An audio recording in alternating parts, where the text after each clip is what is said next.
اللهم ربنا زدنا علما اللهم فقهنا في الدين اللهم فهمنا في الدين اللهم أرنا الحق حقا وارزقنا اتباعه وأرنا الباطل باطلا وارزقنا اجتنابه ربي نعوذ بك من همزات الشياطين ونعوذ بك ربي أن يحضرون ربي هب لي حكما وألحقنا بالصالحين واجعل لي لسان صدق في الآخرين واجعلنا من ورثة جنة النعيم آمين يا رب العالمين. سورة قاف. بسم الله الرحمن الرحيم. قاف والقرآن المجيد بل عجبوا أن جاءهم منذر منهم فقال الكافرون هذا شيء عجيب أإذا متنا وكنا ترابا ذلك رجع بعيد قد علمنا ما تنقص الأرض منهم وعندنا كتاب حفيظ بل كذبوا بالحق لما جاءهم فهم في أمر مريج. سورہ قاف. اللہ کے نام سے شروع جو بے حد رحم کرنے والا نہایت مہربان ہے. قاف قسم ہے قرآن کی جو بہت بڑی شان والا ہے. بلکہ انہوں نے تعجب کیا کہ ان کے پاس انہی میں سے ایک ڈرانے والا آیا تو کافروں نے کہا یہ ایک عجیب چیز ہے. کیا جب ہم مر گئے اور ہم مٹی ہو گئے یہ واپس لوٹنا بہت دور ہے. بے شک ہم جان چکے ہیں جو کچھ زمین ان میں سے کم کرتی ہے اور ہمارے پاس ایک کتاب ہے جو خوب محفوظ رکھنے والی ہے.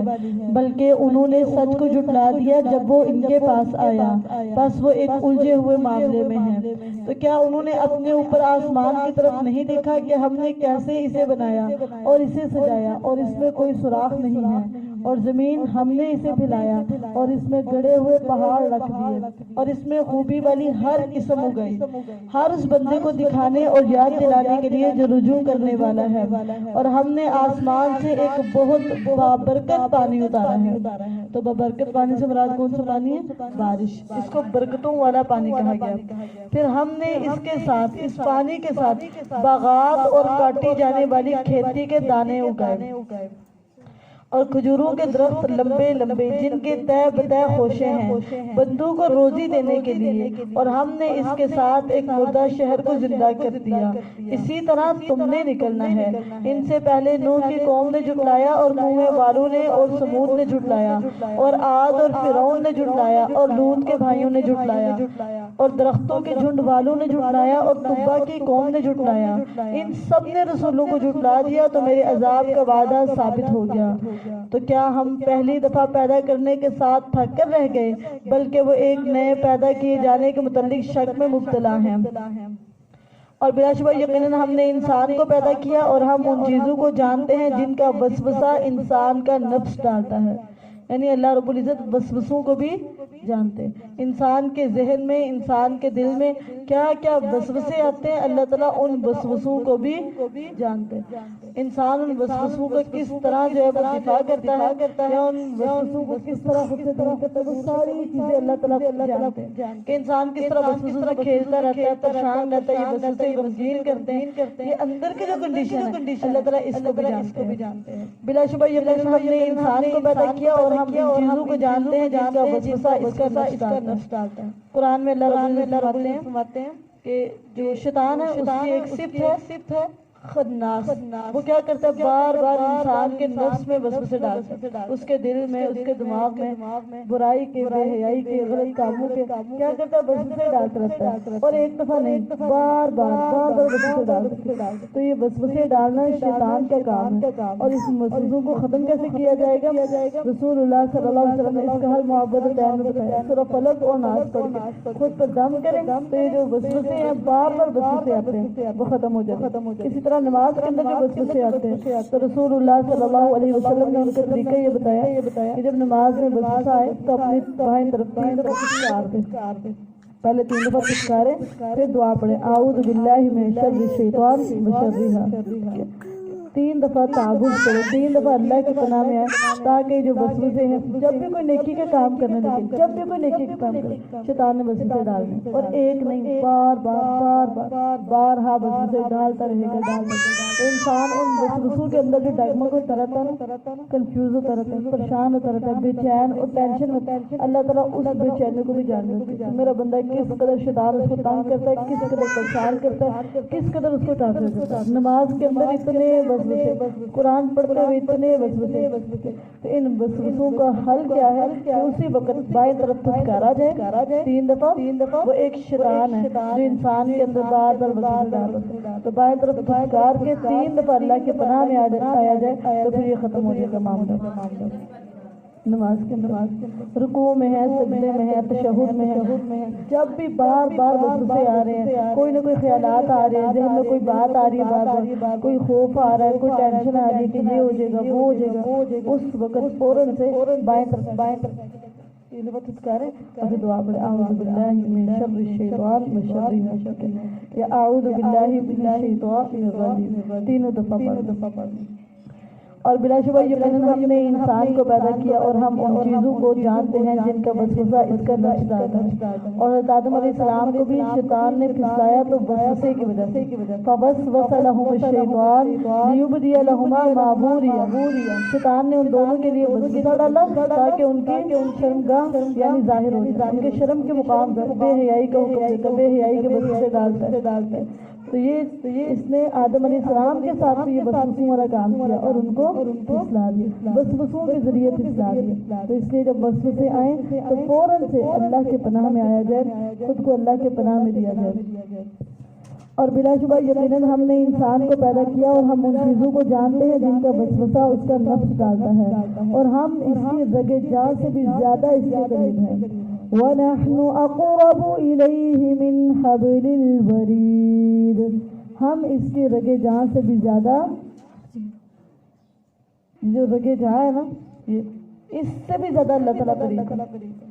اس سے بھی ابھی بات زبان سے نکلی نہیں ہے, ابھی کام کیا نہیں ہے, لیکن اللہ تعالیٰ کو اسی وقت معلوم, اسی وقت دل میں ایک ہلکا سا خیال آتا ہے خفیف سا, اللہ تعالیٰ اس کو بھی جان لیتے ہیں. میرا بندہ یہ سوچ رہا ہے, یہ کرنا چاہ رہا ہے, اس کا یہ ارادہ ہے, اس قدر اللہ تعالیٰ ہمارے نزدیک ہے. ان لوگوں نے ظلم کیا جو کہتے ہیں کہ اللہ تک پہنچنے کے لیے کوئی نہ کوئی سیڑھی کی تو ضرورت ہے, جب اللہ تعالیٰ کہہ رہے ہیں میں آپ کے شاہ رگ سے بھی زیادہ پاس ہوں, مجھے پکارو, مجھ سے مانگو, میں تمہیں سب کچھ دوں گا, میں تمہارے بالکل قریب ہوں. اور ایک دوسرے مقام پہ بھی اللہ تعالیٰ فرماتے ہیں وَإِذَا سَأَلَكَ عِبَادِي عَنِّي وَإِذَا سَأَلَكَ عِبَادِي عَنِّي فَإِنِّي قَرِيبٌ. اور جب میرے بندے آپ سے میرے بارے میں سوال کریں تو آپ ان سے ایک ہی جملہ کہیے, میں آپ کے قریب ہوں, میں آپ کے پاس ہوں, میں آپ کے نزدیک ہوں. کتنا نزدیک ہوں؟ من حبل الورید, شارک سے زیادہ قریب. وہ دل میں بات ہوتی ہے, ابھی ذہن میں بات ہوتی ہے, ابھی زبان پہ لائے نہیں ہوتے, تو اللہ تعالیٰ وہ بات کو سن لیتے ہیں اور وہ معاملہ اللہ تعالیٰ حل کر بھی دیتے ہیں. تو یہاں پہ اللہ تعالیٰ کی محبت کا اظہار ہے, اللہ تعالیٰ کے قرب کا بتایا جا رہا ہے کہ اللہ تعالیٰ آپ کے کتنے قریب ہیں, کتنے نزدیک ہیں. وَنَحْنُ أَقْرَبُ إِلَيْهِ مِنْ حَبْلِ الْوَرِيدِ, اور ہم اس کے رگے جان سے بھی زیادہ اس کے قریب ہیں. إِذْ يَتَلَقَّى الْمُتَلَقِّيَانِ عَنِ الْيَمِينِ وَعَنِ الشِّمَالِ قَعِيدٌ مَا يَلْفِظُ مِنْ قَوْلٍ إِلَّا لَدَيْهِ رَقِيبٌ عَتِيدٌ. جب اس کے ہر قول کو بھی اور اس کے فعل کو بھی 2 لینے والے فرشتے لے لیتے ہیں. 2 فرشتے ہیں جو دائیں بھی ہیں اور بائیں بھی ہیں, وہ کیا کرتے ہیں, ہر قول کو بھی لکھتے ہیں, ہر فعل کو بھی لکھتے ہیں. حتیٰ کہ انسان نے کوئی نیت کی ہے نا, نیت, اس نیت کو بھی لکھتے ہیں. رسول اللہ صلی اللہ علیہ وسلم میں ایک آدمی وہ مال خرچ کرتا ہے, دن کو بھی مال دیتا ہے، رات کو بھی مال دیتا ہے، وہ اللہ کے راستے میں بہت خرچ کرتا ہے۔ اور دوسرا نیت پتہ کیا کرتا ہے، اللہ تو مجھے دینا، میں بھی ایسے ہی تیرے راستے میں زیادہ سے زیادہ خرچ کروں۔ وہ صرف نیت کرتا ہے، وہ صرف ارادہ کرتا ہے، وہ صرف سوچتا ہے، تو اس کو یہ اچھا سوچنے پہ اتنا اجر دے دیا جاتا ہے جتنا وہ نیکی کر کے اجر پا رہا ہے۔ مثال کے طور پہ ایک انسان ہے، وہ 50,000 50,000 روپیہ خرچ کیا اس نے اللہ کے دین کے لیے۔ دوسرا سوچتا ہے اللہ مجھے ملتا نا، میں بھی تیرے راستے میں، اس نے بھی خرچ نہیں کیا لیکن نیت تھی، ارادہ تھا، سوچ نہیں تھی، اس کو 50,000 خرچ کرنے کا مکمل اجر دیا جاتا ہے۔ یہ فرشتے قول بھی لکھتے ہیں، فعل بھی لکھتے ہیں اور نیتوں کو بھی لکھتے ہیں۔ آپ کی کوئی چیز ایسی نہیں جو یہ فرشتے چھوڑ دیتے ہوں کہ آپ نے کچھ جملے بولے تھے رات کو یا صبح کو دوپہر کو تو فرشتوں نے لکھے نہیں، ہر جملہ، ہر حرف لکھتے ہیں، پھر ہر عمل لکھتے ہیں، چاہے چھوٹا ذرے برابر عمل ہے نا وہ بھی لکھتے ہیں، ذرے جتنا عمل ہے، ذرے جتنا فعل ہے، سب کچھ لکھ رہے ہیں۔ جب اس کے ہر قول اور فعل کو دو لینے والے فرشتے لے لیتے ہیں جو دائیں طرف اور بائیں طرف بیٹھے ہیں۔ اللہ تعالیٰ نے قرآن مجید میں ایک دوسری جگہ پہ فرمایا وَإِنَّ عَلَيْكُمْ لَحَافِظِينَ كِرَامًا كَاتِبِينَ يَعْلَمُونَ مَا تَفْعَلُونَ۔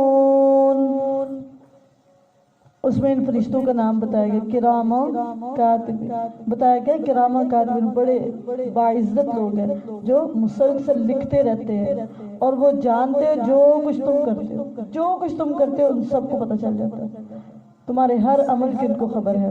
جب اس کے ہر قول اور فعل کو دو لینے والے فرشتے لے لیتے ہیں جو دائیں طرف اور بائیں طرف بیٹھے ہیں، وہ کوئی بھی بات نہیں بولتا، کوئی بھی بات نہیں بولتا، مگر اس کے پاس ایک تیار نگران ہوتا ہے۔ وہ نگران بالکل ریڈی ہے، قلم اٹھایا ہوا ہے، بولو صحیح، جو بولو گے وہ لکھ لیا جائے گا، جو کچھ بولو گے وہ سیو کر لیا جائے گا، وہ لکھ لیا جائے گا، ہر حرف، ہر جملہ۔ جب ہم برا بول رہے ہوتے ہیں نا، اگر ہم یہ سوچ لیں کہ میرے یہ گندے جملے لکھے جائیں گے تو بڑے احتیاط سے ہم جملے بولیں گے۔ ایک عالم تھے، وہ بیمار ہو گئے، تو بیماری کے اندر نا بندہ ہائے کرتا نا، درد ہوتی تکلیف سے، تو کہتے استغفر اللہ استغفر اللہ، تکلیف بڑھتی جاتی تھی، استغفار کرتے تھے۔ جب بھی تکلیف بڑھی کچھ نہ کچھ انہوں نے بولا، تو ان کے پاس لوگوں نے کہا کہ آپ کو درد ہوتی ہے تو بڑا درد سے کراتا ہے، یہ تکلیف ہوتی ہے، پریشان ہوتا ہے، تو آثار نظر آتے ہیں، کوئی ہائے ہم نے نہیں سنا آپ کی زبان سے، تو کہتے ہیں میں نہیں چاہتا کہ قیامت کے دن میرے نامہ اعمال میں یہ لفظ موجود ہو، جو میں بول رہا ہوں وہ لکھا جانا ہے، تو میں پسند نہیں کرتا کہ میرے نامہ اعمال میں وہ الفاظ موجود ہوں۔ وہ اتنے محتاط ہوتے تھے، اتنا خیال کیا کرتے تھے کہ میرا ہر بولا ہوا لفظ میں لکھا، تو میرا نامہ اعمال نیٹ ہو، کلین ہو، اس کے اندر کسی کے بارے میں کوئی برے لفظ، اس کے اندر خوبصورت الفاظ ہو۔ ہم نے جتنے گندے اور الٹے سیدھے لفظ بولے ہیں نا، یقین کریں ہر حرف موجود ہے، ہم بھول چکے ہیں، لیکن وہ حرف فرشتوں نے لکھے ہوئے ہیں، فرشتوں نے اسی وقت لکھ لیے تھے۔ وہ مٹیں گے پتہ کب؟ توبہ کے آنسوں کے ذریعے، استغفار کے ذریعے، اللہ سے معافی مانگنے کے ذریعے۔ وہ جو گندے الفاظ نا، وہ جو برے الفاظ ہم نے اپنی زبان سے نکال دی، وہ مٹ جائیں گے توبہ کے ذریعے، استغفار کے ذریعے۔ جیسے جیسے استغفار کرتے جائیں گے، توبہ کرتے جائیں گے، اللہ کہہ کے رو کے سچی توبہ کریں گے، اللہ تعالیٰ نامہ اعمال کو نیٹ کر دیں گے۔ تو اپنے نامہ اعمال کو صاف کروائے رمضان کے جانے سے پہلے۔ وہ کوئی بھی بات نہیں بولتا مگر اس کے پاس ایک تیار نگران ہوتا ہے۔ وَجَاءَتْ سَكْرَةُ الْمَوْتِ بِالْحَقِّ ذَلِكَ مَا كُنْتَ مِنْهُ تَحِيدُ وَنُفِخَ فِي الصُّورِ ذَلِكَ يَوْمُ الْوَعِيدِ وَجَاءَتْ كُلُّ نَفْسٍ مَعَهَا سَائِقٌ وَشَهِيدٌ۔ اور موت کی بے ہوشی حق کے ساتھ آئے گی۔ یہ موت کی جو بے ہوشی ہے نا، غشیاں، یہ ضرور بھی ضرور آئیں گی۔ کوئی ایسا انسان ہے جس پر موت کی غشی تاری؟ حضرت عائشہ کہا کرتی تھی کہ میں رسول اللہ صلی اللہ علیہ وسلم کے جان نکلنے کا منظر دیکھنے کے بعد اب مجھے کسی کی بھی جان نرمی سے نکلنے کا تصور کیونکہ رسول اللہ صلی اللہ علیہ وسلم سے بڑھ کے کون ہے؟ جب ان کی جان کے نکلتے ہوئے میں نے سختیاں دیکھی ہیں، رسول اللہ صلی اللہ علیہ وسلم اتنے بیمار ہو گئے تھے بخار کی وجہ سے، اپنے اوپر 7 مٹکے پانی ڈلوائے، بار بار ٹھنڈے پانی کے مٹکے جو تھے نا اپنے اوپر ڈلواتے تھے، پھر موت کی غشیاں ایسی اتنی بے ہوش ہو جاتی تھی، اٹھ کے بات نہیں کر سکتے۔ حضرت عائشہ کہتی ہے میں نے رسول اللہ صلی اللہ علیہ وسلم کو دیکھا تو عباس حضرت علی نے نا ان کو تھاما ہوا تھا اور لے کے جا رہے تھے، اور رسول اللہ صلی اللہ علیہ وسلم کے پاؤں نا ایسے زمین پہ لگ رہے تھے، نماز کے لیے جا رہے تھے، آخری وقت تک نماز کی اتنی فکر کی، لیکن یہ جو موت کی غشیاں ہیں جب یہ تاری ہوئی ہیں تو رسول اللہ صلی اللہ علیہ وسلم اپنے پاؤں پہ سیدھی طرح کھڑے نہیں ہو سکے تھے۔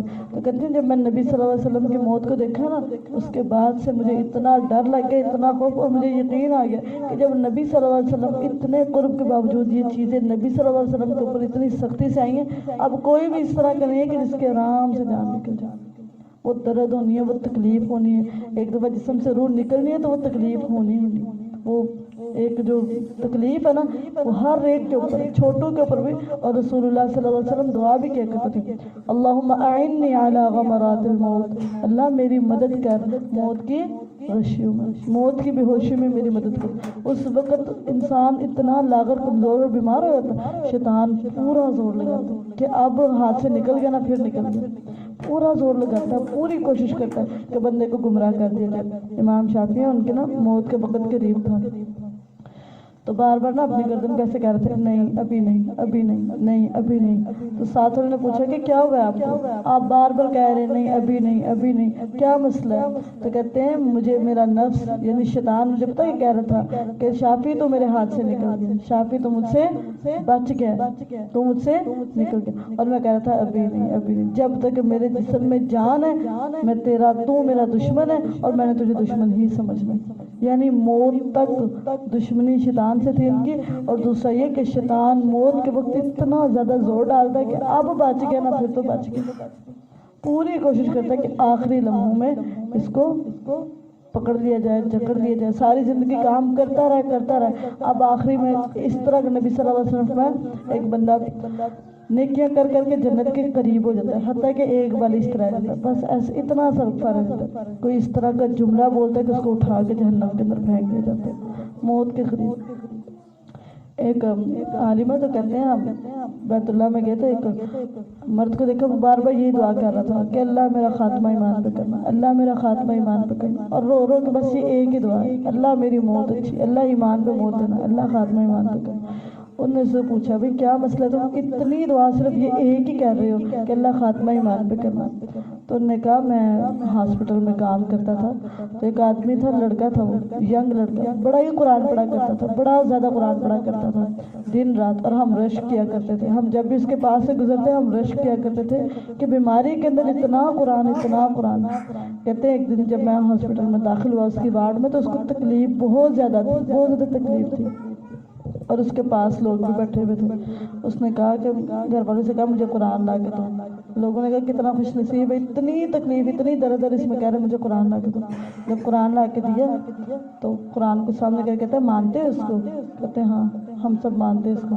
کہتا لے لو، پھر میں نہیں اس کو مانتا، میں اس کو نہیں مانتا، اتنا سا جملہ تھا، اور اس کے بعد وہ فوت ہو گیا صرف اتنے سے جملے کے بعد۔ تو انسان کی موت کو کوئی ساری زندگی نہیں کیا کرتے، آخر میں کیا ہو جائے کوئی پتہ نہیں، تو اپنی موت کے لیے خوب تیاری کرے، رو کے دعا کرے، اور اب رمضان ہے نا اللہ تعالیٰ سے خوب دعائیں کرے، کیونکہ شیطان آخری وقت میں بڑی دھیان سے کیچ کرتا ہے کہ اب نکل گیا نا پھر تو نکل گیا، پھر نکل گیا، تو وہ اس وقت خوب تیاری کرتا ہے، پورے لشکروں کے ساتھ آتا ہے انسان کو گمراہ کرنے کے لیے، انسان کو ہدایت سے دور کرنے کے لیے۔ تو اس وقت کے لیے اللہ سے خوب دعا کرنی، خوب دعا کرنی کہ اللہ اس وقت میری مدد کرنا۔ رسول اللہ صلی اللہ علیہ وسلم نے دعا کی ہے اللہم اعنی علی غمرات الموت و سکرات الموت وجاءت سکرات الموت بالحق، اور موت کی بے ہوشی حق کے ساتھ آ گئی، یہ ہے وہ موت جس سے تو دنیا میں بھاگا کرتا تھا، اور سور میں پھونکا گیا، یہی عذاب کے وعدے کا دن ہے، اور ہر شخص آئے گا، اس کے ساتھ ایک ہانکنے والا ہوگا اور ایک گواہی دینے والا ہوگا، یہ دو فرشتے ہوں گے، ایک ہانک رہے ہوں گے جہنمی ہے نا تو اس کو ہانک کے لے جایا جا رہا ہوگا، اور جنتی ہے تو اس کو پیار اور محبت کے ساتھ فرشتہ آگے آگے لے کے جا رہا ہوگا۔ ایک ہانکنے والا ہوگا اور ایک گواہی دینے والا ہوگا کہ اس نے دنیا میں کیا کچھ کام کیا، یا تو فرشتوں کی اس کے حق میں گواہی ہوگی یا اس کے خلاف ہوگی۔ بلا شبہ یقیناً تو اس سے بڑی غفلت میں تھا، سو ہم نے تجھ سے تیرا پردہ دور کر دیا تو تیری نگاہ آج بہت تیز ہے۔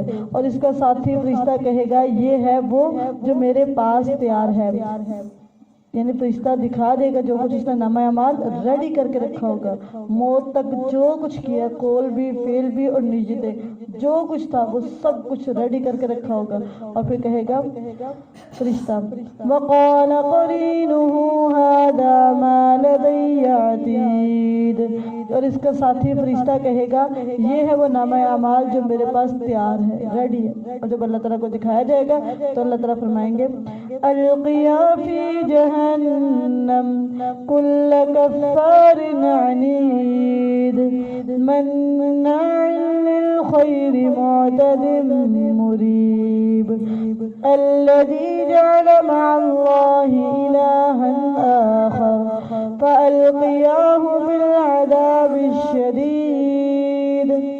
اللہ تعالیٰ جب اس کا نام اعمال دیکھیں گے تو فرمائیں گے جہنم میں پھینک دو تم دونوں فرشتے۔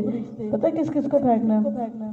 ہر زبردست ناشکرے جو دن رات اللہ کی ناشکریاں کرتا رہتا ہے، دیا کیا ہے، ملا کیا ہے کیا، ہر وقت ناشکری۔ مومن اللہ کا شکر گزار رہتا ہے ہر حال میں، غموں میں بھی خوشیوں میں بھی، ہر حالت میں مومن اللہ کا شکر۔ یہ جو سخت ناشکرے ہیں نا، سخت ناشکرے، ان کو آگ میں پھینکا جائے گا۔ جو انسانوں کی بھی ناشکری کرتے ہیں اور خالق کائنات کی بھی ناشکری کرتے ہیں۔ حدیث میں آتا ہے شکر گزار انسان کی پہچان پتہ کیا ہے؟ من لم یشکر الناس لم یشکر اللہ، جو لوگوں کے شکریہ نہ ادا کر سکتا وہ اللہ کا بھی شکر گزار نہیں۔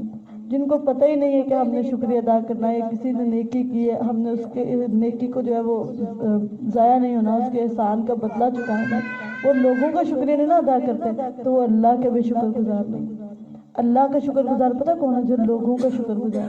آپ کے ساتھ کسی نے چھوٹی سی بھی نیکی کی ہے اس کا ضرور بھی ضرور شکریہ ادا کریں، کیونکہ اللہ تعالیٰ کا اصول یہ ہے، نبی صلی اللہ علیہ وسلم نے بتایا کہ جو لوگوں کا شکریہ نہ ادا کر سکتا وہ اللہ کا بھی نہیں کرتا۔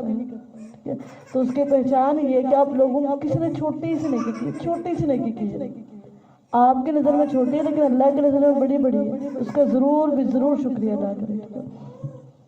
تو فرمایا جہنم میں پھینک دو تم دونوں فرشتے ہر زبردست ناشکرے کو۔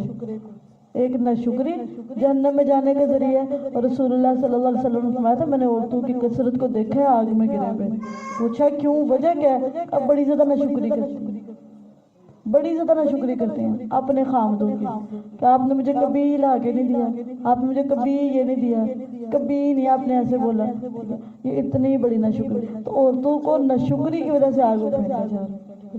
تو خود کو شکر گزار بنائے، اپنا ہم اور غم بنائے کہ میں نے اس وجہ سے تو آگ میں کوئی نہیں جانا، ٹھیک ہے؟ خود کو بہت زیادہ شکر گزار۔ اور نبی صلی اللہ علیہ وسلم اللہ سے توفیق مانگا کرتے تھے، ربی اعنی علی ذکرک و شکرک، اللہ مجھے توفیق دے اپنے ذکر اور اپنے شکر کی۔ اور ایک جگہ پہ اللہم اجعلنا لک شکارا، اللہ مجھے بہت زیادہ شکریہ ادا کرنے والا بنا کہ میں تیرا بہت زیادہ شکر ادا کروں۔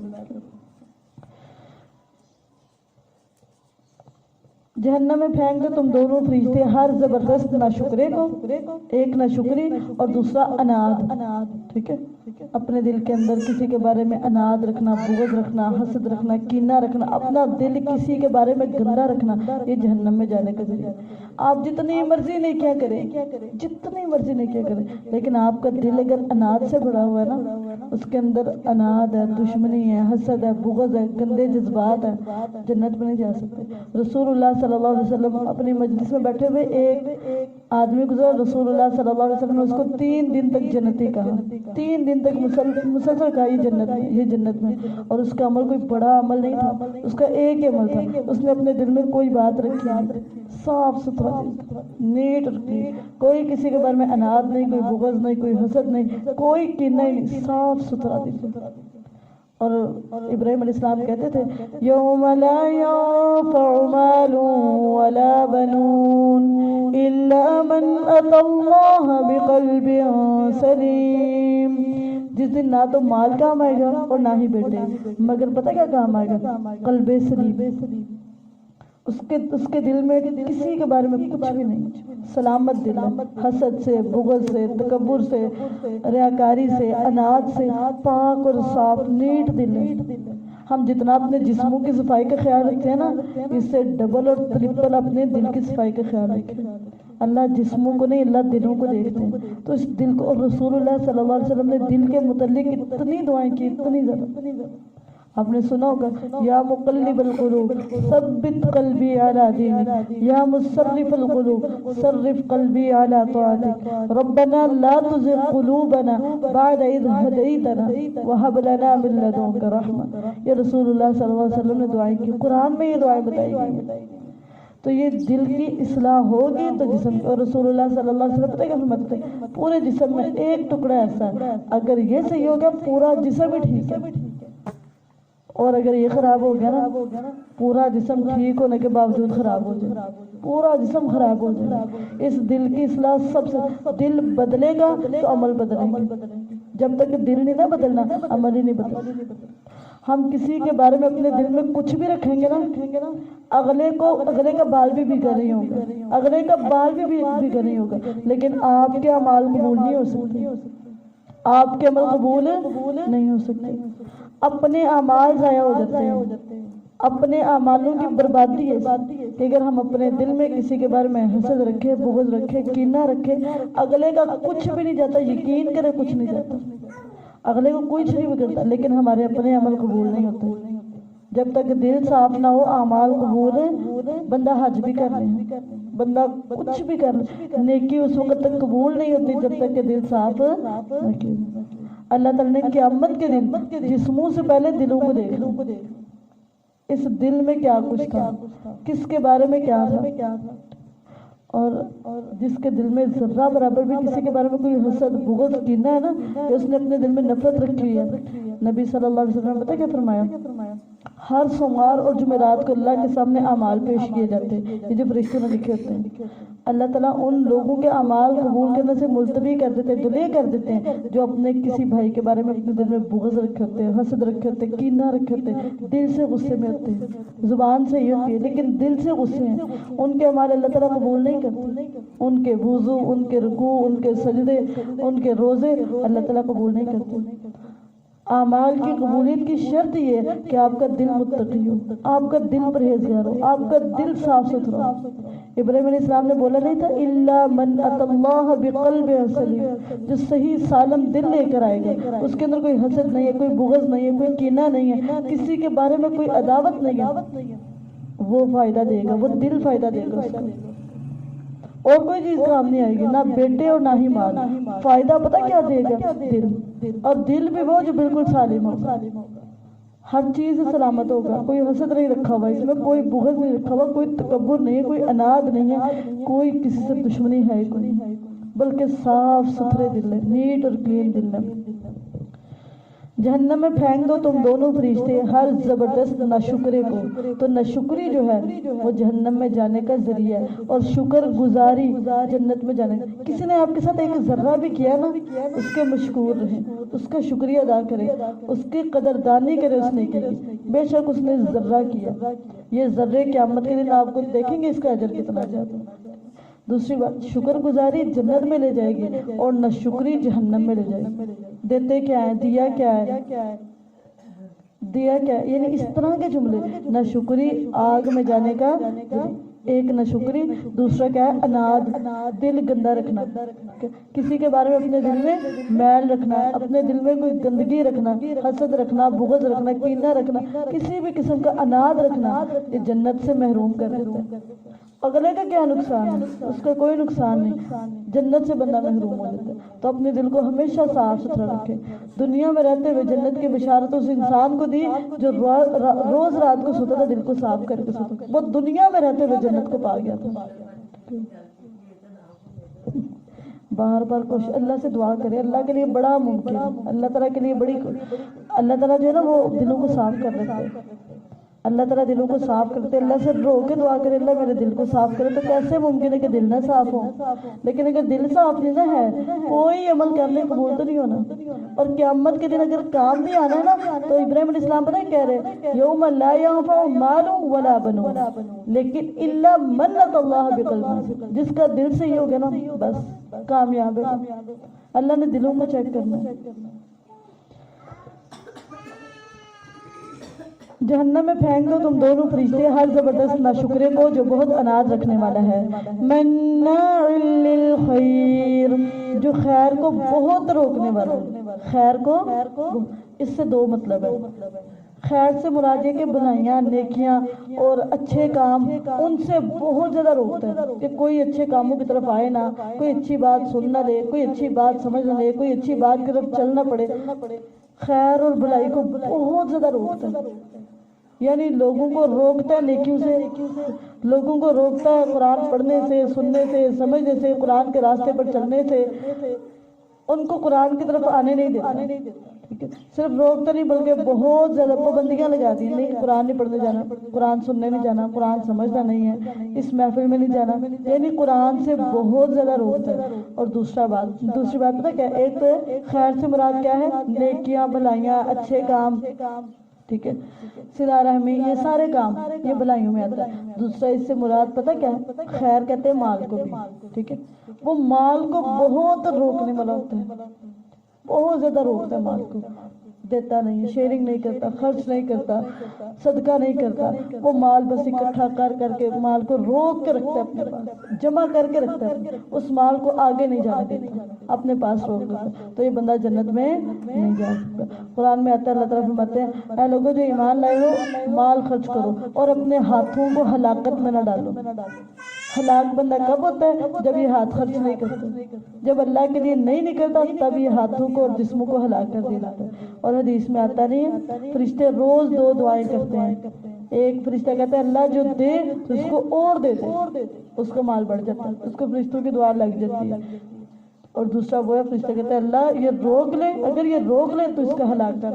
تو مال کو روک لینا، صدقہ نہ کرنا، خرچ نہ کرنا، یہ ہلاکتوں کا ذریعہ، بربادی کا ذریعہ، ضائع ہو جاتا ہے سارا کچھ۔ تو اپنے مال میں سے کچھ نہ کچھ، وہ مال میں سے یا جو بھی اس میں سے کچھ نہ کچھ ضرور ہر روز بلا ناغہ خرچ کرے، کیونکہ جو فرشتے آتے ہیں نا یہ روز آتے ہیں، بلا ناغہ آتے ہیں، دونوں فرشتے آتے ہیں، ایک دعا دے کے جاتا ہے اور ایک بد دعا دے کے جاتا ہے۔ تو کسی کو فرشتوں کی دعائیں لگتی ہیں اور کسی کو فرشتوں کی بد دعا لگتی ہے، تو کوشش یہ کیا کرے رمضان کے اندر تو فرشتوں کی ضرور دعا لگے۔ جو خیر کو بہت روکنے والا، حد سے گزرنے والا، حد سے اللہ تعالیٰ کی جو لیمٹ ہے، جو اللہ تعالیٰ کی حدود ہیں ان کے اندر نہیں رکھتا، بلکہ اللہ کی حدود کو پامال کرنے والا، اللہ کی حدود سے آگے نکلنے والا ہے۔ اور تیسری بات پتہ کیا، شک کرنے والا، اس کو ہر بات میں شک، قرآن سنایا جا رہا ہے اس میں بھی شک ہے، حدیث بتائی جائے اس میں بھی شک ہے، نہ اس کو قرآن پہ کامل یقین ہے اور نہ حدیث پہ کامل یقین ہے، بلکہ یہ تو مولویوں کی اور پتہ نہیں کس کی باتیں، یہ خود سے ہی باتیں کر سکتے ہیں، یعنی قرآن اور حدیث میں اس کو شک ہے، یہ بندہ جنت میں نہیں جا سکتا۔ جنت میں وہ جائے گا جس کو قرآن پہ کامل یقین ہے، اور اسی طرح جنت میں وہ جائے گا جس کو احادیث پر کامل یقین، جب تک ان پہ یقین نہ ہوگا جنت میں جا نہیں سکتے۔ الذي جعل مع الله إلها آخر فألقياه في العذاب الشديد، جس نے اللہ کے ساتھ دوسرا معبود بنا لیا سو دونوں اسے بہت سخت عذاب میں ڈال دو۔ کس کو کہا جا رہا ہے، فرشتوں کو کہا جا رہا ہے کہ جو غیر اللہ کو پکارا کرتے تھے، غیر اللہ کو پوجا کرتے تھے، غیر اللہ کی عبادت کیا کرتے تھے، تم دونوں فرشتے ان کو پکڑ کے عذاب میں ڈال دو۔ قال قرينه ربنا ما أطغيته ولكن كان في ضلال بعيد قال لا تختصموا لدي وقد قدمت إليكم بالوعيد۔ اس کا ساتھی شیطان کہے گا، یہ قرین ہے، اللہ تعالیٰ نے جب انسان کو پیدا کیا نا اس کے ساتھ ایک شیطان کو بھی پیدا کیا جو مسلسل اس کے ساتھ رہتا ہے، وسوسے ڈالتا ہے، برائیوں کا حکم دیتا ہے، گندے کاموں کا، الٹے کاموں کا، وہ شیطان مسلسل حکم دیتا ہے۔ اور ایک اللہ نے فرشتہ بھی پیدا کیا، اور فرشتہ پتہ کیا کرتا ہے، رہنمائی کرتا ہے، بتاتا ہے یہ صحیح ہے یہ غلط ہے۔ اور شیطان جو ہے نا ساتھ شیطان وہ بار بار آئے گا، بار بار بتائے گا، بار بار بتائے گا، لیکن یہ جو فرشتہ ہے نا یہ بار بار نہیں بتائے گا، یہ صرف ہائی لائٹ کرے گا یہ بات غلط ہے، یہ بات صحیح، پھر کوئی اس کی بات کو پک کر لے گا اور کوئی اس کی بات کو چھوڑ دے گا، کیونکہ شیطان بار بار اٹیک کرتا ہے، بار بار اٹیک کرتا ہے، اس لیے اکثریت اس شیطان کی بات مان لیتے ہیں اور اس کی بات مان کے گمراہ ہو جاتے ہیں۔ تو اس کا ساتھی شیطان، یہ قرین اس کو کہتے ہیں، جو ساتھی ہے نا جو دن رات ساتھ رہتا ہے، اس کا قرین یعنی اس کا ساتھی شیطان کہے گا اے ہمارے رب میں نے اسے سرکش نہیں بنایا، میں نے اس پہ سرکش نہیں بنایا، لیکن وہ خود ہی دور کی گمراہی میں تھا۔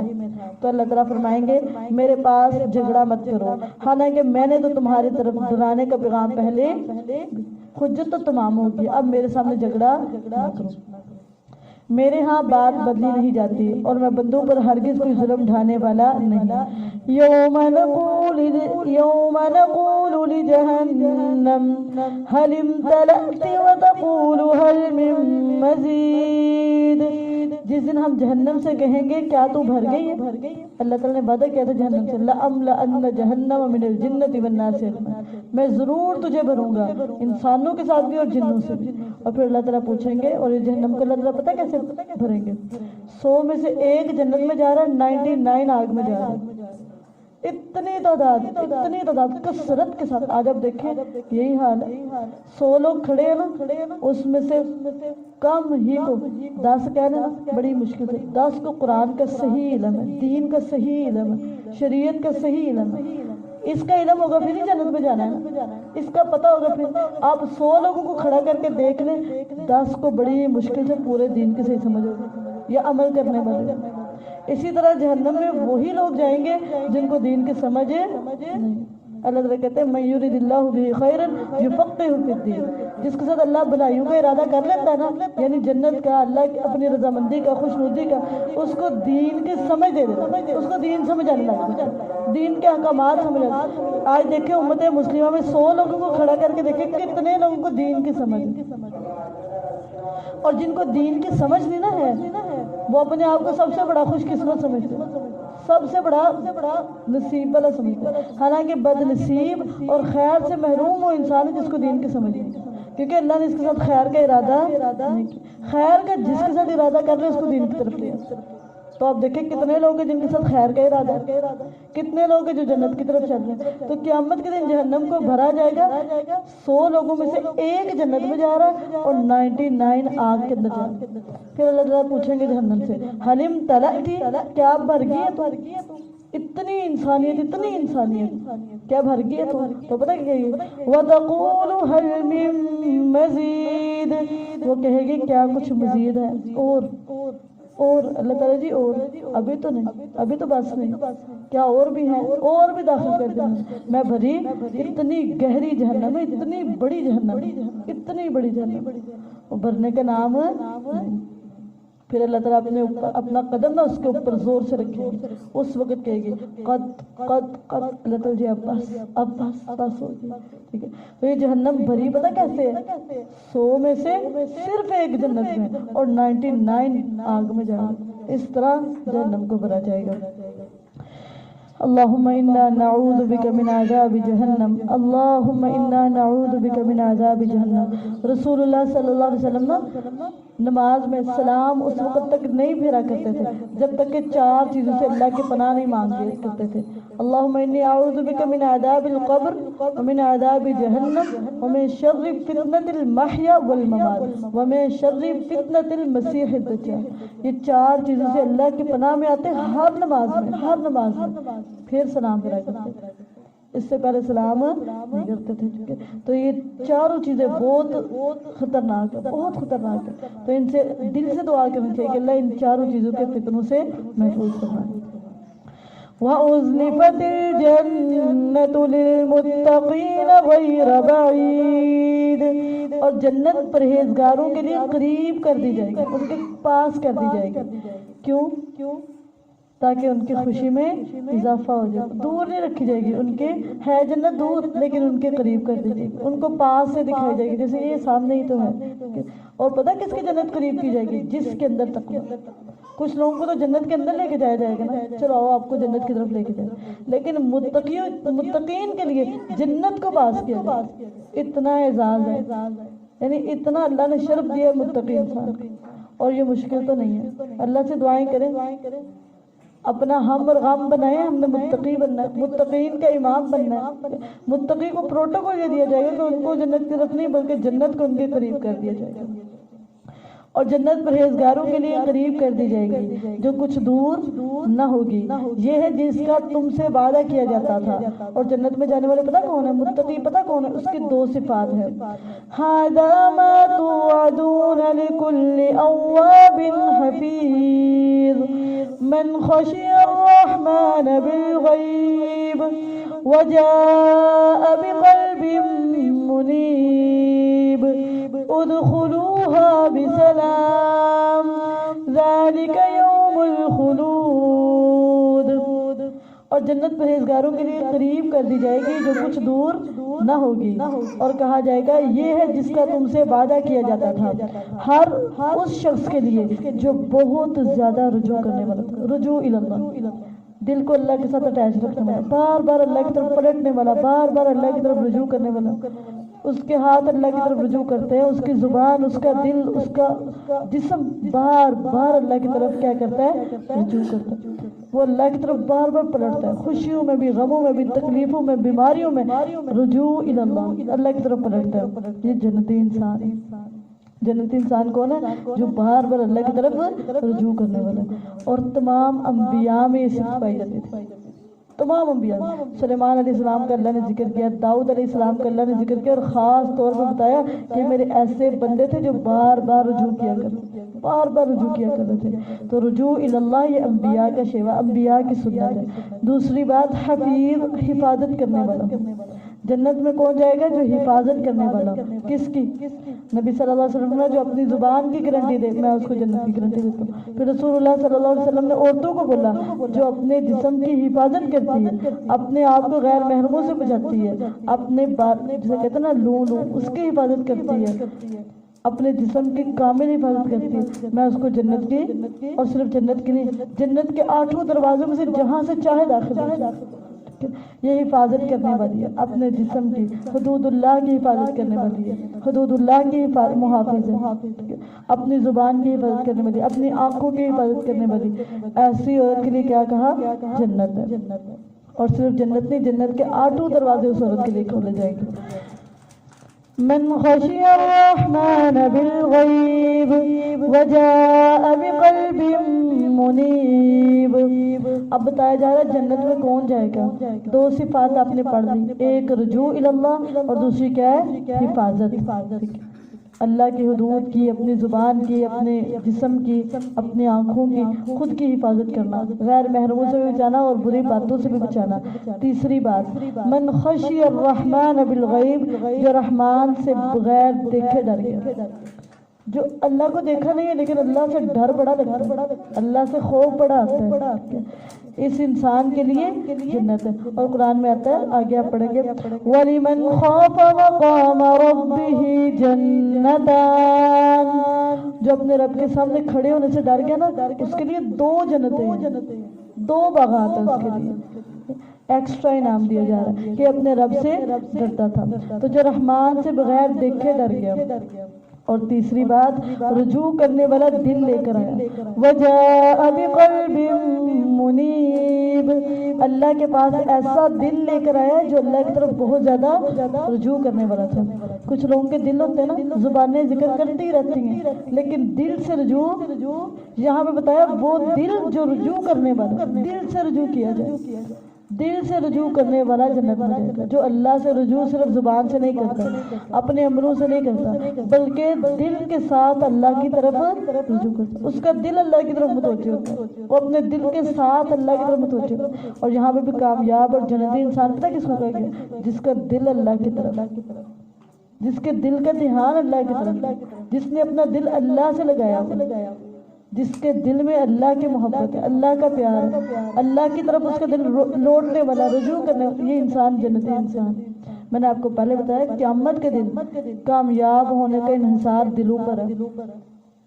جس طرح کا دل ہوگا نا ویسا ہی سلوک کیا جائے گا۔ جو کامیاب دل لے کے آئے گا نا، اللہ کی طرف لوٹنے والا، اللہ کی طرف پلٹنے والا، اللہ کی محبت سے بھرا ہوا دل، قرآن کی محبت سے بھرا ہوا دل، نبی کی محبت سے بھرا ہوا دل لے کر آئے گا نا، کامیابی اس کے لیے۔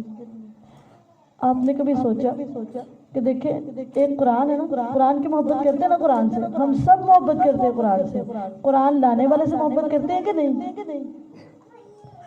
قرآن لانے والے سے بھی پیار کرتے ہیں نا۔ پڑھنے والا اگرچہ کالے کلر کا بلال بھی ہے نا، ہمیں پیارا ہے، بڑا ہی زیادہ پیارا ہے۔ ہمیں کیا لگے اس کے رنگ سے، ہمیں کیا لگے اس کے قد سے، ہمیں اس سے کوئی، ہمیں محبت پتہ کیوں ہے؟ اس نے قرآن پڑھا، اس نے قرآن سے محبت کی۔ آج عجیب سوچ ہے، قرآن سے تو بڑا پیار ہے، لیکن جو صاحب قرآن ہے نا، جو قرآن پڑھنے والے، وہ ایک آنکھ نہیں پاتے، اور رجوع کرنے والا دل لے کر آیا۔ اپنے عملوں سے بس رجوع نہیں کرنا، دل کے ساتھ اللہ کی طرف لوٹے، دل کے ساتھ اللہ کی طرف متوجہ ہو۔ جو دل لے کے آیا ایسا، جو اللہ کی طرف رجوع کرنے والا، وہ بندہ کامیاب، اس کے لیے جنت ہے۔ اسے جنت کہا جائے گا ادخلوها بسلام، اس جنت میں سلامتی کے ساتھ داخل ہو جاؤ، یہی ہمیشہ رہنے کا، جنت میں چلے جاؤ، اب نکلنا کوئی نہیں۔ ذالک یوم الخلود، یہ قیامت کا ایک نام ہے، یوم الخلود، ہمیشگی کا دن، جس پر جو آ گیا اب ہمیشگی ہے۔ جنت میں تو اب ہمیشہ، جہنم میں تو اب بہائیں۔ اس جنت میں ان کے لیے جو کچھ وہ چاہیں گے اس میں ہوگا، اور ہمارے پاس سے مزید بھی ہے۔ جو کچھ وہ چاہیں گے نا، وہ تو سب کچھ ہے، لیکن مزید بھی ہے کچھ۔ کتنی پیاری جنت ہے اور کتنا بڑا سرپرائز ہے۔ آپ کو جو چاہیے سب کچھ ہے، اور اس کے علاوہ بھی کچھ اور ہے، وہ چھپا کے رکھا ہوگا۔ وہ قیامت کے دن جب جائیں گے نا جنت میں، پھر اللہ تعالیٰ بتائیں گے وہ جو ولدینا مزید کیا ہے، اور کیا کچھ ہمارے لیے۔ اور ہم نے ان سے پہلے کتنے ہی نسلیں ہلاک کر دی جو پکڑنے میں ان سے زیادہ سخت تھی، بس انہوں نے شہروں کو چھان مارا، کیا بھاگنے کی کوئی جگہ ہے؟ ان فی ذلک لذکری لمن کان له قلب او القى السمع وهو شہید، بلا شبہ اس قرآن میں اس شخص کے لیے یقیناً نصیحت ہے جس کا کوئی دل ہو۔ جب دل نہ اس قرآن کے اندر ہو تو نصیحت نہیں مل سکتی۔ اگر قرآن صرف کانوں نے سننا ہے نا تو کوئی نہیں نصیحت نہیں، اور اگر صرف آنکھوں نے قرآن دیکھنا تو کوئی نصیحت نہیں، جب تک دل انوالو نہ ہو۔ اگر دل سے قرآن سنیں گے نا سیدھے ہو جائیں گے، نصیحت پا جائیں گے، ہدایت پا جائیں گے۔ اور اگر اوپر سے سنیں گے، اوپر سے سنیں گے، صرف آنکھیں دیکھ رہی اور کان سن رہے، دل تک بات جا ہی نہیں رہی، اصلاح نہیں ہو سکتی۔ اصلاح اس وقت ہوگی جب دل بدلے گا تو عمل بدلے گا، دل بدلیں گے تو عمل بدلیں گے۔ اور اگر صرف آپ کی زبان پڑھ رہی ہے اور آنکھیں دیکھ رہی ہیں اور کان سن رہے ہیں، دل کا کوئی معاملہ ہی نہیں، ہدایت نہیں مل سکتی۔ ہدایت اس وقت ملے گی جب آپ دل کے ساتھ اس قرآن کی طرف آئیں گے۔ جب دل کے ساتھ اس قرآن کی طرف آئیں گے تو ہدایت مل جائے گی۔ بلا شبہ اس قرآن میں یقیناً اس شخص کے لیے نصیحت ہے جس کا کوئی دل ہو یا کان لگائے اس حال میں کہ وہ دل سے حاضر ہو۔ ہم قرآن کے مجلس میں بیٹھے ہوتے ہیں بس ایک خانہ پوری کرنے کے لیے، بس نظر آ رہا تھا کہ بیٹھے ہوئے، اور کر وہی رہے ہوتے ہیں جو اپنا دل کر رہے ہوتے ہیں، کھیل رہے ہوتے ہیں، اپنی مرضی کر رہے ہوتے ہیں، اپنے گپے مار رہے ہوتے ہیں، اپنے کام کر رہے ہوتے ہیں، حالانکہ ہم قرآن کی مجلس کے اندر ہوتے ہیں۔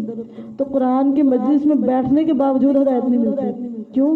مشغول کسی اور طرف، دھیان کسی اور طرف تھا۔ قرآن کی مجلس میں جب تک دل حاضر نہ ہوں گے تب تک ہدایت ہے۔ یہاں پہ اللہ نے اصول بتا دی، جب دل سے اس قرآن کے اندر حاضر ہوں گے نا، دل سے اس قرآن کو سنیں گے، اسی وقت بدل جائیں گے جب دل کے ساتھ سنیں گے۔ ہم سنتے ہی بس کانوں کے ساتھ ہے، ہم سنتے ہی بس آنکھوں کے ساتھ، آنکھوں سے بس دیکھ رہے ہیں، ہمارے دل کے اندر اس قرآن کی بات جاتی ہے۔ اگر دل میں چلی جائے نا قرآن کی بات تو ہم بدل جائیں گے۔ نبی صلی اللہ علیہ وسلم میں دل سے ہی ہو گیا نا سارے اعمال درست ہو جائیں گے، اور اگر دل نہ صحیح ہوا تو کوئی عمل صحیح نہیں۔ تو اپنے دل کے ساتھ جس دن آپ نے عہد کر لیا نا کہ میں نے قرآن کو غور سے سننا ہے، اسی دن سے آپ ہدایت کے راستے پہ۔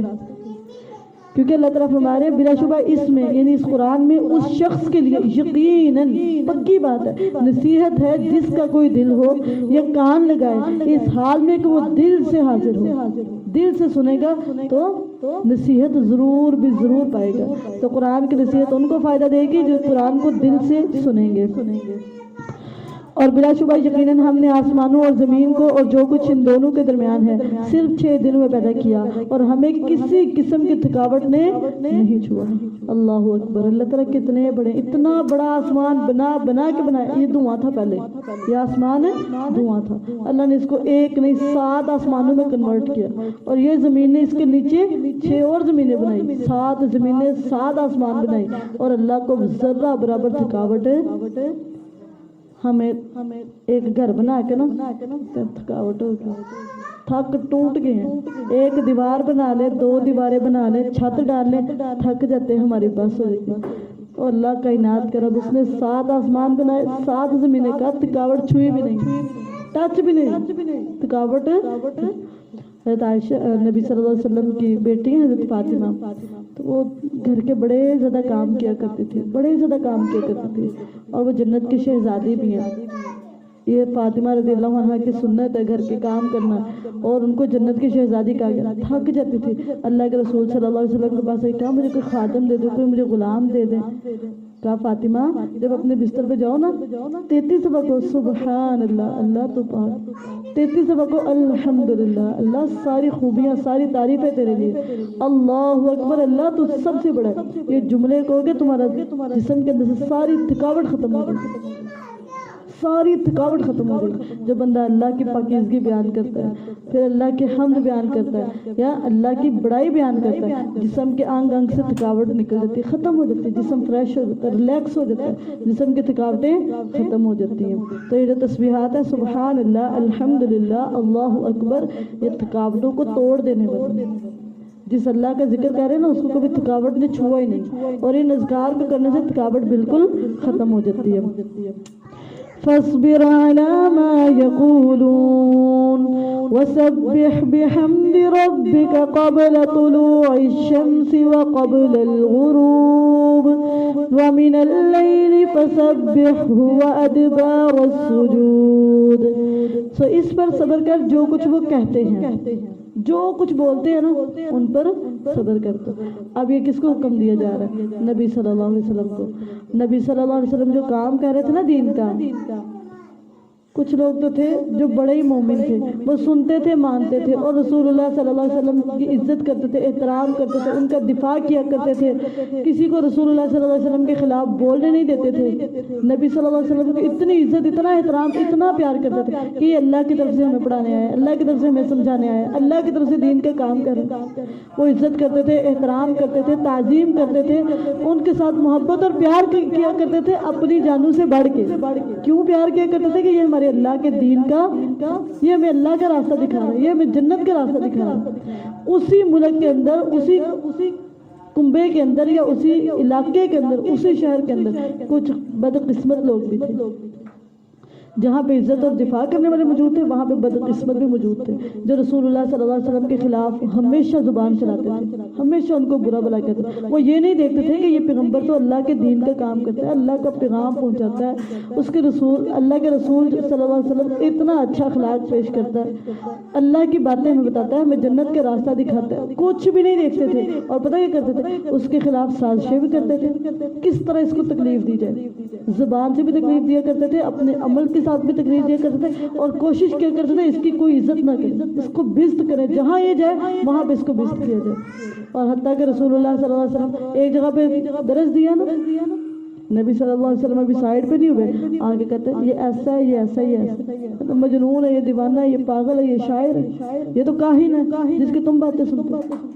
رسول اللہ صلی اللہ علیہ وسلم کو اس طرح کی باتیں سناتے ہوتے، اتنی بری اور بدقسمت ہے وہ لوگ، بد نصیب ہے وہ لوگ جن کو اللہ کا دین سمجھایا جائے، اللہ کا دین بتایا جائے، اور وہ اللہ کے دین کی بات بتانے والوں کے بارے میں بغض اور حسد رکھے، کینہ رکھے، ان کے بارے میں برا بولا۔ انہوں نے کیا کیا، کر کیا رہے ہیں وہ؟ اتنا تو خیال کرے کہ وہ قرآن پڑھتے ہیں شاید، یا وہ اللہ کے دین کا تھوڑا بہت چلو اوپر سے نام لیتے ہیں، آپ کو تو دلوں کا پتہ ہے، وہ اوپر سے لگے ہوئے ہیں، پھر بھی اتنا تو خیال کرے کہ جو زبان سے اللہ کا نام لے رہا ہے اس کا تو خیال رکھے۔ ہے تو اسامہ تھے تو رسول اللہ صلی اللہ علیہ وسلم نے ان کو لشکر دے کے بھیجا، کہا اسامہ جاؤ۔ اسامہ گئے تو دیکھا ایک آدمی بکریوں کو نا چرا رہا، اور تو سامان نا اس کی طرف سے ہتھیار سے کیا تو اس نے فوراً سے کہا لا الہ الا اللہ محمد رسول اللہ، تو سامان نے پکڑ کے تو اس کو مار دیا اور بکریاں چھین کے رسول اللہ صلی اللہ علیہ وسلم کے پاس آئی۔ تو رسول اللہ صلی اللہ علیہ وسلم کا کہتے ہیں اللہ کے رسول صلی اللہ علیہ وسلم اس نے کلمہ میرے ڈر سے پڑھا تھا، میرے ڈر سے، میرے خوف سے پڑھا تھا۔ رسول اللہ صلی اللہ علیہ وسلم کو اتنا غصہ آیا، کہا اسامہ اس نے کلمہ پڑھا اور تو نے اس کو مار دیا، اس نے کلمہ پڑھا اور تو نے اس کو تکلیف دے دی، اسامہ اس نے کلمہ پڑھا اور تو نے اس کو اذیت دی۔ اتنی دفعہ بولا اسامہ کہتے میں اتنا شرمندہ ہوا، اور میں اتنا شرمندہ ہوا کہ میں نے اس کو تکلیف دی جس نے لا الہ الا اللہ کی۔ آج لا الہ الا اللہ پڑھنے والوں کو، نمازیں اور قرآن اور ذکر اذکار اور دین کی دعوت دینے والوں کو اتنی تکلیفیں دی جاتی ہیں، اتنی باتیں، اور یہ مومنوں کا کام کوئی نہیں، مومنوں کا یہ کام کوئی نہیں۔ مومن تو اس طرح نہیں کرتے کہ جو اذان دے رہا ہے اس کو برا بھلا بولا جائے، جو قرآن پڑھا رہا ہے اس کو برا بھلا بولا۔ ایک شیطان نے کس طرف لگا دیا کہ اگر آپ قرآن پڑھنے والوں کو ایسے بولیں گے پھر ہدایت کہاں سے ملے گی؟ کون آپ کو سیدھے راستے پر لے کے آئے گا؟ جن قرآن پڑھانے والوں کے بارے میں اتنا بغض، حسد اور کینہ ہے، پھر آپ کو کون بتائے گا؟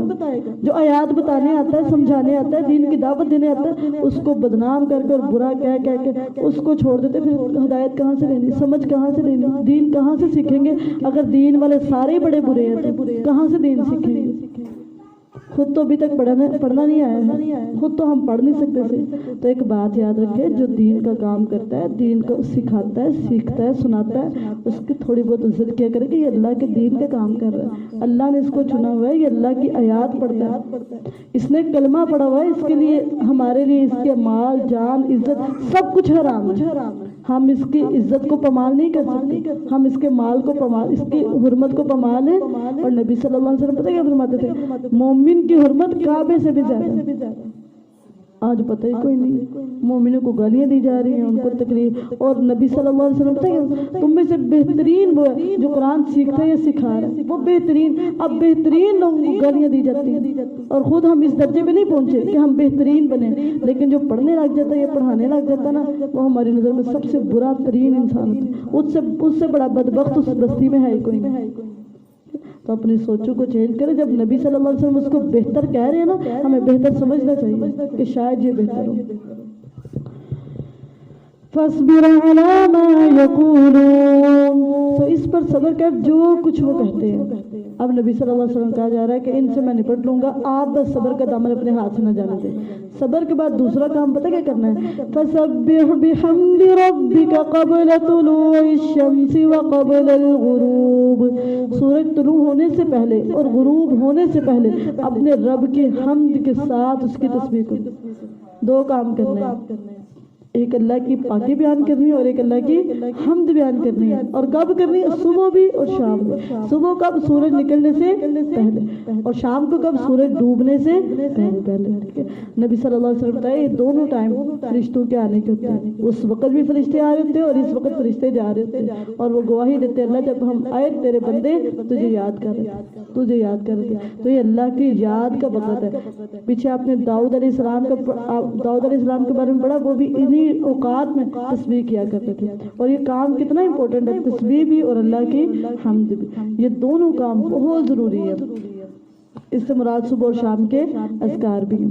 سو اس پر صبر کر جو وہ کہتے ہیں، اور سورج طلوع ہونے سے پہلے اور غروب ہونے سے پہلے اپنے رب کی حمد کے ساتھ تسبیح کر، اور رات کے کچھ حصے میں بھی پھر اس اللہ کی تسبیح کر، اور سجدے کے بعد کے اوقات میں بھی، یعنی سجدہ کرنے کے بعد بھی کیا کرنا ہے؟ تسبیح کرنی ہے، سبحان اللہ، الحمدللہ، اللہ اکبر۔ نمازیں پڑھنے کے بعد کیا کرنا ہے؟ اللہ کی حمد اور اس کی پاکی بیان کرنی۔ نبی صلی اللہ علیہ وسلم ہر نماز کے بعد اللہ کی پاکی بیان کیا کرتے تھے اور اللہ کی حمد بیان کیا کرتے تھے۔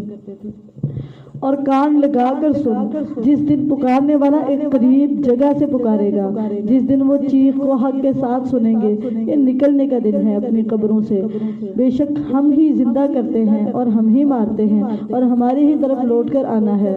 یوم تشقق الارض عنہم سراعا ذلک حشر علینا یسیر، جس دن زمین ان سے پھٹے گی اس حال میں کہ وہ تیز دوڑنے والے ہوں گے، یہ ایسا اکٹھا کرنا ہے جو ہمارے لیے نہایت آسان ہے۔ ہم اسے زیادہ جاننے والے ہیں جو یہ کہتے ہیں، جو کچھ یہ کہتے ہیں نا وہ کسی کو بعد میں پتہ چلتا ہے، اللہ کو پہلے پتہ چلتا ہے کہ میرے بندے کے بارے میں کیا کچھ کہا جا رہا ہے، کس کے خلاف کیا بولا جا رہا ہے۔ ہم سمجھتے ہیں کہ ہمارا گروپ بڑا کلوز ہے، ہم نے جو بات کی ہے نا بس وہ باہر نہیں نکل سکتی، اس سے پہلے عرش پہ پہنچی تھی وہ بات، ہمارے بولنے سے ہمارے کرنے سے پہلے وہ عرش پہ بات پہنچی تھی۔ اللہ تعالیٰ دیکھ رہے تھے کس طرح کے پلان بنا رہے ہیں۔ ہم اسے زیادہ جاننے والے ہیں جو یہ کہتے ہیں، اور تو ان پر کوئی زبردستی کرنے والا کہ آپ ان کو پکڑ کے جکڑ کے ہدایت پر لے آئیں، ان کو قرآن سکھا دے، ان کو دین سکھا دے، زبردستی نہیں کر سکتے۔ یہ اللہ ہی لے کے آتا ہے تو آتا ہے، بندہ خود آ نہیں سکتا کسی کی زبردستی سے کوئی۔ سو قرآن کے ساتھ اس شخص کو نصیحت کر جو میرے عذاب کے وعدے سے ڈرتا ہے۔ قرآن کیا ہے؟ نصیحت ہے۔ قرآن کیا ہے؟ نصیحت ہے۔ تو کہا جا رہا ہے ایسے انسان کو قرآن کے ساتھ نصیحت کرو۔ اب ہم قرآن سننا ہی نہیں چاہتے، قرآن پڑھنے والے کو اتنا گناہگار سمجھتے اور اتنا برا سمجھتے اور اپنی آنکھوں میں سب سے نیچا سمجھتے۔ جب قرآن پڑھنے سننے والوں کو اس طرح کے سمجھتے پھر کس سے نصیحت کہاں سے لیں گے؟ نصیحت کس طرح ملے گی جب ہم قرآن پڑھنے والوں کو اتنا برا سمجھتے، ان کو اتنا برا گمان کرتے، پھر نصیحت کہاں سے ملے گی؟ تو یہاں پہ کہا ہم اسے زیادہ جاننے والے ہیں جو یہ کہتے ہیں، اور تو ان پر، اور ہمیں یہ سمجھنا چاہیے کہ ہم جو کچھ کہتے ہیں نا یہ کسی کو بتانے سے پہلے اللہ کو پتہ چل گیا ہوتا ہے، اللہ جان چکے ہوتے ہیں ہم کیا کچھ کہہ رہے ہیں۔ ہم اسے زیادہ جاننے والے ہیں جو کچھ یہ کہتے ہیں، اور تو ان پر کوئی زبردستی کرنے والا، تیرا کام تو بس بتانا ہے، سمجھانا ہے، تبلیغ کرنا ہے، تیری یہی ذمہ داری ہے۔ ان کو زبردستی ہدایت پر لانا یہ تیرا کام فذکر انما انت مذکر، آپ ان کو پیغام پہنچا دیں، آپ کی ذمہ داری صرف پیغام پہنچانا ہے۔ سو قرآن کے ساتھ اس شخص کو نصیحت کر جو میرے عذاب کے وعدے سے ڈرتا ہے۔ تو الحمدللہ سورہ قاف مکمل ہوئی۔